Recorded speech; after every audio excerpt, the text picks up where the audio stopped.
Saurav Kulkarni. I'm currently pursuing my PhD in neuroscience at the University of Bonn in Germany, and today I would like to speak about this book and the accompanying Sanskrit course offered by Dr. Rohan Kulkarni. So I am an electronics engineer by education, and I have been in the software industry for more than 25 years now. I am the co-founder of an edtech company which develops several educational apps in various fields. I also run a consultancy business in tandem. Ram Ram. My name is Swapnil Velapurkar. I am software engineer working in Bhagyanagar, Telangana. This course, I would say that I didn't really have any knowledge of Sanskrit. I learnt a bit in my school, but now that's all forgotten. So I started from fairly nothing, and then now that I've taken this course, I would say that I have the fundamentals of Sanskrit ready, and I know how the words work. I know how adjectives, nouns, verbs work. I know how to join two sentences together. So I think I have the basic building blocks ready, and I could move on to the next level and learn. Before I began the study, I was a complete beginner with almost no knowledge of Sanskrit. All I had to my credit was the Bhagavad Gita Santha and a few stotras that I used to recite. It was just mechanical without any understanding of the meaning of the words.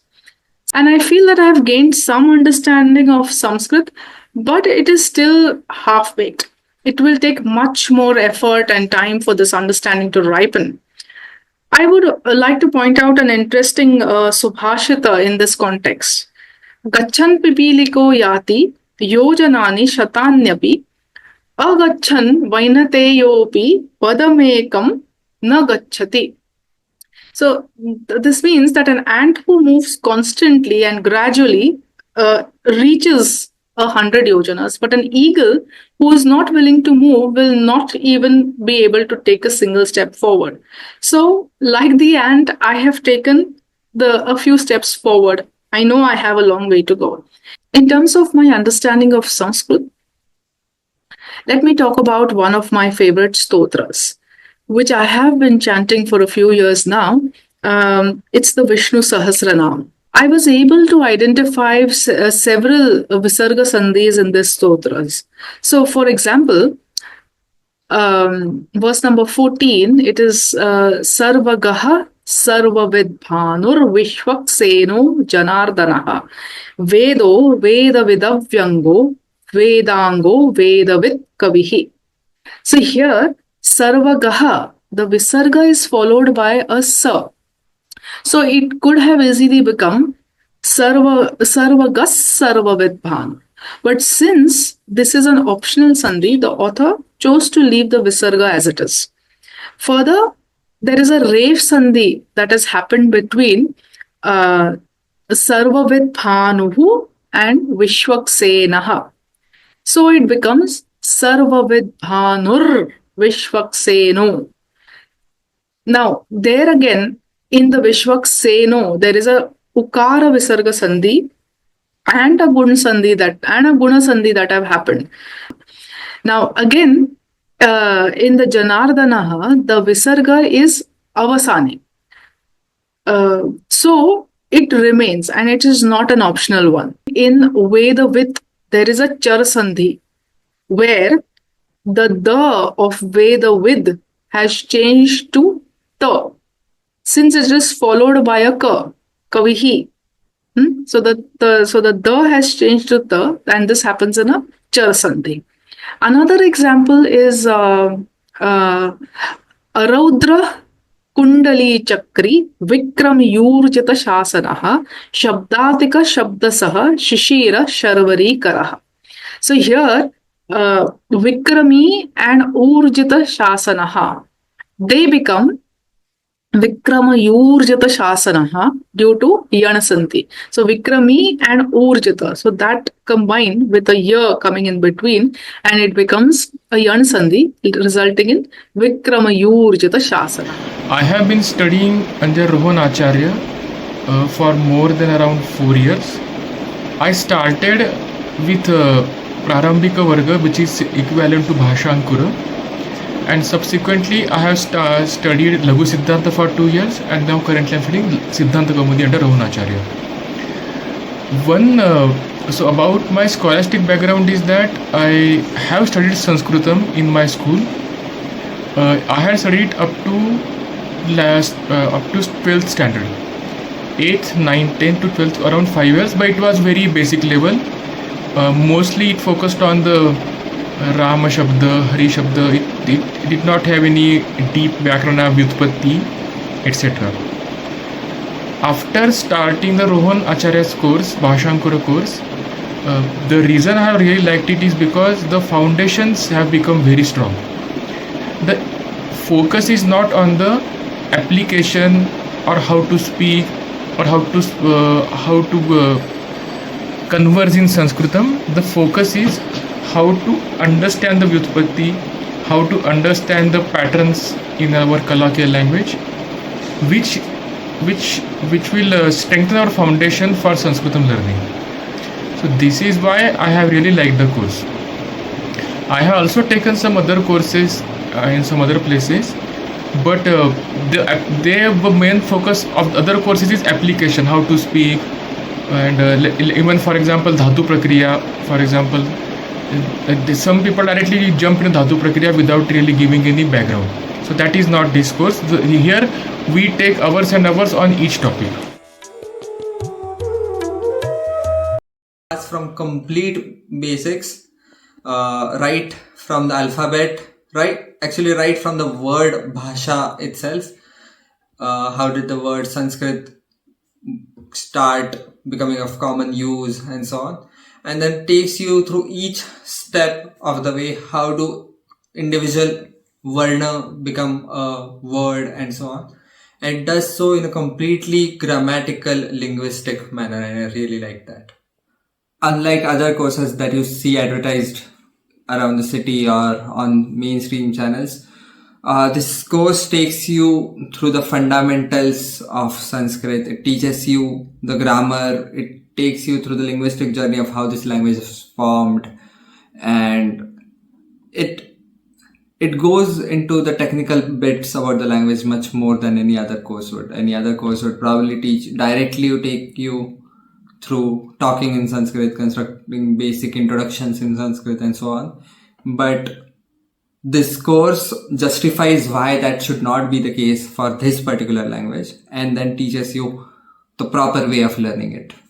So that's unique, I think. The most important and unique feature of this course, I believe, is the Chintan sessions. Beginners are mentored by senior students, which is extremely essential. And as there is no formal teaching that is happening in this course, the Chintan sessions are the only way to address all the queries that arise in a beginner's mind when they are studying the text. I feel the exercises after every lesson are very, very useful. They are very well created, and a student must solve each and every one of them. The more you solve, the better your understanding gets. It's not just one-way communication that Acharya will teach and then we'll listen and go back. After Acharya teaches, students are expected to not only memorize, understand, but afterwards students are expected to converse amongst each other what they have understood, what they have studied. So it is called as Chintana. In Chintana there is no Acharya. Chintana is only between the students. The advantage of Chintana is that it will really make you think. It is one part of our learning happens when we hear, one part of learning happens when we do Chintana or we manana on it, and one part when happens when we have to express it. So the focus here is that whatever we have studied, we discuss amongst ourselves and express it very clearly. All these four are very important here. First part is that we will listen, Shravan, then Manan, then Chintan, then Anuvadam. With these four pillars, the Sanskritam learning becomes very effective. If I will not say easy, but it becomes very effective and very foundation becomes very strong. But if I had to pick one, I'd say that I liked the Sandhi part of it. We learnt quite a few variety of Sandhis. Sandhis are essentially combining two Sanskrit words together, and something happens in the interface between these two words, and there are different rules that apply based on the starting and endings of these individual words. It was quite complicated, but I liked it the most. I would also recommend it to other people because Sanskrit is our language, it's our ancient language, and it has to stay alive, and it'll only stay alive if we study it, if we speak it, if we write it. I have developed an interesting bond with this language. It is a kind of a love-hate relationship. I love the fact that this language is packed with rich human values. Every single word, phrase, and sentence, they have a direct connection to the Supreme. I love the fact that, that Sanskrit is a child of nature in the sense that the words and sentences are created by observing nature and its sounds. I love the fact that just pronouncing the words correctly refines your speech or diction, and it improves the sheer quality of your voice. I love the fact that the order of the words in a sentence does not matter to its meaning. Now, while I love the fact that the language is logical and mathematical, I also hate that it is so. So why? Because it really challenges the mind of a beginner. It is a super test of your memory. The permutations and combinations of these shabda rupas and dhatu rupas are, like just multiple factorials which are dancing in front of you, waiting for you to pick up the right one. So it's like a brain gym, where you increase the weights gradually, and you have to use more and more of your brain's capacity. So, during my engineering days, I would leave out a few topics for option due to lack of time. But in this study, unfortunately, that is not an option. So if a learner is extremely motivated to learn Sanskrit, is meticulous, disciplined, and has patience, then yes, they are the right candidates. The course will work well if, as I said before, solves all the exercises in the text and religiously attends the Chintan sessions. This course helped me definitely to get a foot in the door of the huge portal of Sanskrit grammar. Which I liked the most was Sandhi. The Sandhi really taught Sandhi and Samas are the pillars of our Sanskritam, Deva Bhasha.